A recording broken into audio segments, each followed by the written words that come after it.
આગ ઝરતી ગરમીમાં શેકાયું છે ગુજરાત. હજુ 4 દિવસ આકાશમાંથી વરસશે અગનગોળા. અમદાવાદ ગાંધીનગરમાં હીટવેવની આગાહી. ગુજરાતમાં સૂર્યદેવ કોપાયમાન છે. કાળઝાળ ગરમીમાં ગુજરાત શેકાઈ રહ્યું છે. મોટાભાગના શહેર અગનભઠ્ઠી બની ગયા છે. સુરત દાદા દિવસ જ નહીં પરંતુ રાત પાળી પણ કરી રહ્યા છે. રાતે પણ લોકોને 40 ડિગ્રી ગરમીનો અહેસાસ થઈ રહ્યો છે. માથાફાડ ગરમીના કારણે જનતા ત્રસ્ત થઈ ગઈ છે. એમાં અમદાવાદ સિઝનનો સૌથી ગરમ દિવસ આજે રહ્યો. અમદાવાદમાં સિઝનમાં પ્રથમવાર ગરમીનો પારો આજે 46 ડિગ્રીને પાર પહોંચી જતા અમદાવાદમાં જાણે આકાશમાંથી અગનગોળા વરસી રહ્યા હોય તેવો અહેસાસ થયો. ગાંધીનગરમાં પણ 46 ડિગ્રીને પારો પાર પહોંચી ગયો. તો 10થી વધુ શહેરમાં ગરમીનો પારો 45 ડિગ્રીને વટાવી ગયો, જેથી લોકો પરસેવે રેબઝેબ થઈ ગયા. હજી પણ ગુજરાતીઓ અધધ ગરમીમાં શેકાવા તૈયાર રહેજો. હવામાન વિભાગે હજી 4 દિવસ હીટવેવની આગાહી આપી છે. અમદાવાદ ગાંધીનગરમાં 2 દિવસ ગરમીનું રેડ એલર્ટ અપાયું છે. મોરબી, સુરેન્દ્રનગર, રાજકોટ, આણંદ, સાબરકાંઠા, સુરત, વલસાડ, વડોદરા, જૂનાગઢ, કચ્છ, પાટણ, બોટાદ, અમરેલી, ભાવનગર, ખેડા, અરવલ્લી, છોટાઉદેપુરમાં ઓરેન્જ એલર્ટ આપવામાં આવ્યું છે. જ્યારે રાત્રે 10 વાગે 40 ડિગ્રી સુધી તાપમાન રહેશે. એટલે કે રાત્રે પણ આગ ઝરતા તાપમાનમાં શેકાવવું પડશે. હવામાન વિભાગની આગાહી અનુસાર આગામી 4 દિવસ બાદ વિવિધ ભાગોમાં મહત્તમ તાપમાન 2 થી 3 ડિગ્રી સેલ્સિયસ ઘટાડો થશે. આથી 2 દિવસ દરમિયાન શહેરીજનોએ બહાર નીકળતા પહેલા ચેતી જવું પડશે, નહીં તો બીમારી નોતરી શકો છો. हीट वेव वार्निंग की बात करेंगे तो हीट वेव की वार्निंग दी गई है डे 1 से लेकर डे 4 तक. और मैक्सिमम टेम्परेचर की बात करेंगे तो मैक्सिमम टेम्परेचर आने वाले 4 दिनों के लिए नो लार्ज चेंज में रहेगा. उसके बाद टेम्परेचर में ग्रेजुअल फॉल होगा. ज़्यादातर जगह पे ऑरेंज अलर्ट दिया गया है और अहमदाबाद और गांधीनगर के लिए आज और कल के लिए रेड अलर्ट है. ભારતમાં ચોમાસાની એન્ટ્રી પહેલા વાવાઝોડાનો ખતરો. રેમલ વાવાઝોડું કરશે રેલમછેલ. આગામી 48 કલાક વધારે ખતરનાક. ચોમાસા પહેલા આવી રહ્યું છે વાવાઝોડું. રેમલ વાવાઝોડું કરશે રેલમછેલ. 2 દિવસ બાદ મચાવશે તબાહી. અંદમાન નિકોબાર પર ચોમાસાની એન્ટ્રી થઈ ગઈ છે. ભારતમાં ચોમાસાના પ્રારંભની ઘડીઓ ગણાઈ રહી છે, પરંતુ તે કેરળમાં ચોમાસાનો પ્રારંભ થાય તે પહેલા જ તબાહી મચાવવા માટે આવી રહ્યું છે આ વાવાઝોડું. વર્ષ 2024નું પ્રથમ વાવાઝોડું ખતરનાક તબાહી મચાવશે.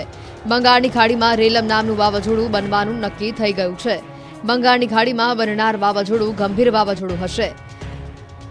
હવામાન વિભાગના અનુમાન મુજબ કાલે સાંજે 5:30 કલાકે વેલમાર્ક લો પ્રેશર ડિપ્રેશનમાં ફેરવાશે. શનિવારે બપોર સુધીમાં વાવાઝોડું બની શકે છે સિસ્ટમ. રવિવારે વાવાઝોડું પશ્ચિમ બંગાળના કિનારા તરફ જશે. વાવાઝોડાની ગતિ 170 કિલોમીટરની આસપાસ રહી શકે છે. એટલે કે આગામી 48 કલાક ભારત માટે ખતરનાક સાબિત થઈ શકે છે. બાદમાં આ વાવાઝોડું મ્યાનમાર, બાંગ્લાદેશ સરહદ તરફ આગળ વધે તેવી સંભાવના છે. આ વાવાઝોડાની અસરે દરિયામાં હાલ ઊંચા મોજા ઉછળી રહ્યા છે. આંધ્રપ્રદેશ, પશ્ચિમ બંગાળ, ઓડિશામાં ભારે વરસાદ પણ વરસી શકે છે. ગરમીના પ્રકોપથી વાહન ચાલકોને બચાવવા સુરતના રોડ પર લાગ્યા ગ્રીન મંડપ. ગુજરાત પર સૂરજદાદા કોપાયમાન થઈ ગયા છે. મોટાભાગના શહેરોમાં તાપમાનનો પારો 45 ડિગ્રીને પાર પહોંચી જતા લોકો ગરમીથી ત્રાસી ગયા છે. માથાફાડ ગરમીના કારણે બપોરના સમયે રોડ સુમસામ ભાસી રહ્યા છે. ત્યારે સુરતના લોકોને ગરમીથી બચાવવા માટે પોલીસે નવતર પ્રયોગ કર્યો છે. સુરતના લોકોને સિગ્નલ પર ઊભા રહેતી વખતે ગરમીથી રાહત મળે તે માટે આ રીતે ગ્રીન મંડપના શેડ બાંધવામાં આવ્યા છે. સુરત ટ્રાફિક પોલીસ દ્વારા સુરતના શહેરના દરેક ટ્રાફિક પોઈન્ટ પર આ રીતે ગ્રીન મંડપ ઊભા કરાયા છે, જેથી જ્યારે સિગ્નલ બંધ હોય ત્યારે લોકોને ગરમીથી રાહત મળે. પોલીસની આ પ્રકારની પહેલ લોકો વધાવી રહ્યા છે. આ તરફ કાળઝાળ ગરમીની સાથે બીમારીએ પણ પકડી છે રફતાર. હીટસ્ટ્રોક આવવાની ઘટનાઓ વધી. કાળઝાળ ગરમીમાં બહાર નીકળવાનું ટાળજો. હીટસ્ટ્રોકના દર્દીઓ વધી રહ્યા છે. વડોદરા સહિત રાજ્યભરમાં ગરમીએ ભૂક્કા બોલાવતા લોકો બીમાર પડી રહ્યા છે. વડોદરામાં તાપમાનનો પારો 45 ડિગ્રીએ પહોંચી જતા હીટસ્ટ્રોકના દર્દીઓ વધ્યા છે. વડોદરાની હોસ્પિટલમાં 400 થી વધુ દર્દીઓ અસહ્ય ગરમીનો શિકાર બન્યા છે. અસહ્ય ગરમીથી હીટસ્ટ્રોકના દર્દી વધ્યા. ઝાડા, ઉલટી, કોલેરા, કમળો, ટાઇફોઇડના દર્દીઓમાં વધારો થઈ રહ્યો છે. આ બાજુ આણંદના સોજિત્રામાં રોગચાળો વકર્યો. પાણીજન્ય રોગચાળો વકરતા અનેક લોકો બીમાર. ઝાડા ઉલટીના કેસમાં વધારો નોંધાયો. 60 જેટલા દર્દીઓ આવ્યા ઝપેટમાં. હાલ 8 લોકો હોસ્પિટલમાં સારવાર હેઠળ. આરોગ્ય વિભાગની ટીમ એક્શનમાં આવી. ટેબ્લેટ અને ઓઆરએસનું કર્યું વિતરણ. કાળઝાળ ગરમીના કારણે પશુપાલકોને ફટકો. દૂધનું ઉત્પાદન ઘટ્યું. કાળઝાળ ગરમીના કારણે લોકો હેરાન પરેશાન થઈ ગયા છે, તો પશુઓ પણ ત્રાહિમામ પોકારી ઉઠ્યા છે.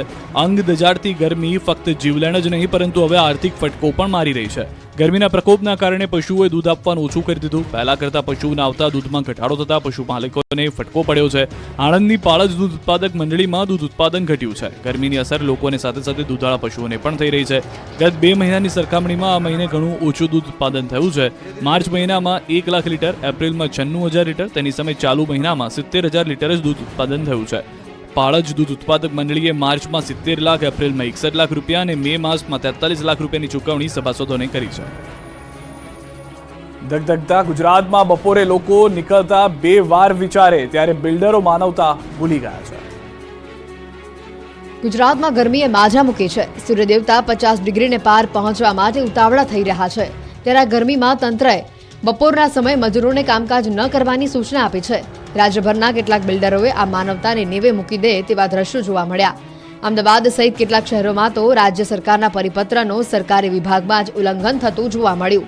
કન્સ્ટ્રક્શન સાઇટ ઉપર ગરમીમાં કામદારોની કામગીરીના નિયમો ભંગ થતા નજરે પડ્યા. બપોરે 1 થી 4 કલાક દરમિયાન કામદારો પાસે કામ ન કરાવવાનો પરિપત્રમાં ઉલ્લેખ છે, છતાં એએમસી જ સરકારી પરિપત્રનો સરેઆમ ભંગ કરતી નજરે પડી છે. સિવિલ નવી સુપર સ્પેશિયાલિસ્ટ હોસ્પિટલ બની રહી છે, જ્યાં 40 ડિગ્રીથી વધુ તાપમાં શ્રમિકો કામ કરતા જોવા મળ્યા. તો રાજકોટમાં તંત્ર મનપાના નિયમોનું ઉલ્લંઘન કરતું દેખાયું. ભર તડકામાં શ્રમિકો કન્સ્ટ્રક્શન સાઇટ ઉપર પાણી છાંટતા જોવા મળ્યા. રાજકોટ શહેરની સિવિલ હોસ્પિટલમાં જ શ્રમિકો કામ કરતા નજરે પડ્યા. 1 વાગ્યા બાદ શ્રમિકો દ્વારા કામ કરવામાં આવતું હોવાનું સામે આવ્યું. શ્રમિકે પણ સ્વીકાર્યું કે તેમના કોન્ટ્રાક્ટર દ્વારા પાણી છાંટવાનું કહેવામાં આવ્યું છે. તો ગરમીને લઈને રાજ્યની જનતાને સીએમએ સૂચન કર્યું છે.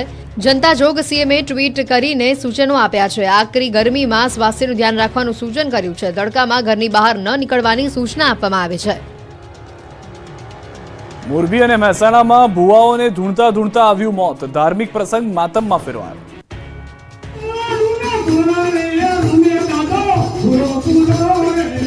વાગી રહી છે ડાક. લોકો માતાજીની ભક્તિમાં લીન છે. ભુવા પણ માઈ ભક્તિમાં લીન બની ધૂણી રહ્યા છે. લોકોનું ભવિષ્ય ભાગી રહ્યા છે. પણ અચાનક જ સોપો પડી ગયો. અચાનક જ સન્નાટો છવાઈ ગયો. કેમ કે લોકોના દાણા જોઈ રહ્યા હતા, તે જ ભુવાનું ધૂણતા ધૂણતા મોત આવી ગયું. આ દ્રશ્યો છે મોરબીના વાઘપર ગામના. અહીંયા ધાર્મિક પ્રસંગમાં ભુવા પીઠાભાઈ મકવાણા ધૂણી રહ્યા હતા અને ત્યારે જ અચાનક હાર્ટ એટેક આવતા તેઓ ઢળી પડ્યા. લોકો કંઈક સમજે તે પહેલા જ તેમના શ્વાસ થંભી જતા ધાર્મિક પ્રસંગ માતમમાં ફેરવાયો હતો. આ બાજુ મહેસાણાના જગુદણ ગામેથી પણ મોરબી જેવા જ દ્રશ્યો સામે આવ્યા. જગુદણ ગામે રમેણમાં એક ધાર્મિક પ્રસંગ ચાલતો હતો, જેમાં ઊંઝાના બ્રાહ્મણવાડા ગામના ભાવજી ગોવિંદરજી ધૂણી રહ્યા હતા. ત્યારે જ તેઓને એટેક આવતા તેઓ ઢળી પડ્યા. સ્ટેજ ઉપર લોકો ડરી ગયા હતા. ભુવાજીને તરત જ મહેસાણા સારવાર માટે ખસેડાતા ડોક્ટરે તેઓને મૃત જાહેર કર્યા. ધોરાજી અને ડાંગમાં ધ બર્નિંગ કારના